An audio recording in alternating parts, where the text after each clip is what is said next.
पुढची महत्त्वाची बातमी, गेल्या 3 ते 4 दिवसांपासून झालेल्या मुसळधार पावसामुळे भिवंडी वाडा रस्त्याची अक्षरशः चाळण झाली आहे।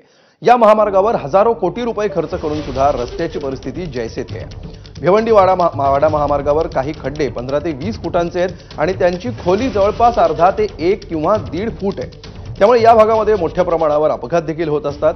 आढावा घेतलाय आमच्या प्रतिनिधींनी। मागील 3-4 दिवसांपासून होत असलेल्या मुसळधार पावसामुळे भिवंडी वाडा महामार्गाची अक्षरशः चाळण झालेली आहे। हजारो कोटी रुपये खर्च करून भिवंडी वाडा रस्ता दुरुस्त करण्याचा प्रयत्न करण्यात आलेला आहे, परंतु परिस्थिती जैसे थेच या ठिकाणी आहे। आपण जर या ठिकाणी बघितलं तर या महामार्गावरती मोठमोठे खड्डे या ठिकाणी पडलेले आहेत आणि त्याचा त्रास येथील येणाऱ्या जाणाऱ्या चालकांना असेल, वाहन धारकांना असेल, तसेच या ठिकाणी जे ग्रामस्थ असतील त्यांना या ठिकाणी अक्षरशः त्रास जो आहे तो सोसावा लागतोय। मी टेप घेऊन आलोय आणि या टेपच्या माध्यमातून आपण खड्डे किती मोठे आहेत ते आपण या मोजणार आहोत। माझ्या जोडीला आहे आपला, बघू शकतो आपण या खड्ड्याची जी रुंदी आहे ती जवळपास या ठिकाणी 9 फुटाची आहे।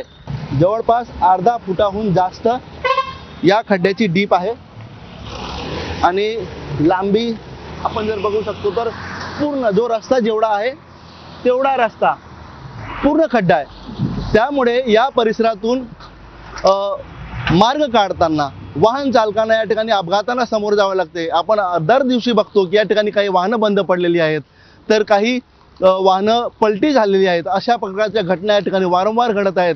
हजारो कोटी रुपये खर्च करून जर अशी परिस्थिती असेल तर नक्की प्रश्न करायचा तरी कोणाला, असा प्रश्न या ठिकाणी नागरिकांना पडलाय।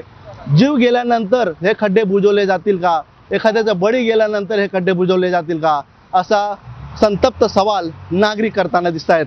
अनिल वर्मा, ABP माझा, भिवंडी। पुढची बातमी एसटी कर्मचाऱ्यांसाठी आहे। एसटी कर्मचाऱ्यांना सुद्धा आता बाप्पा पावण्याची शक्यता आहे। ऑगस्टचा पगार याच महिन्यात होण्याची शक्यता आहे।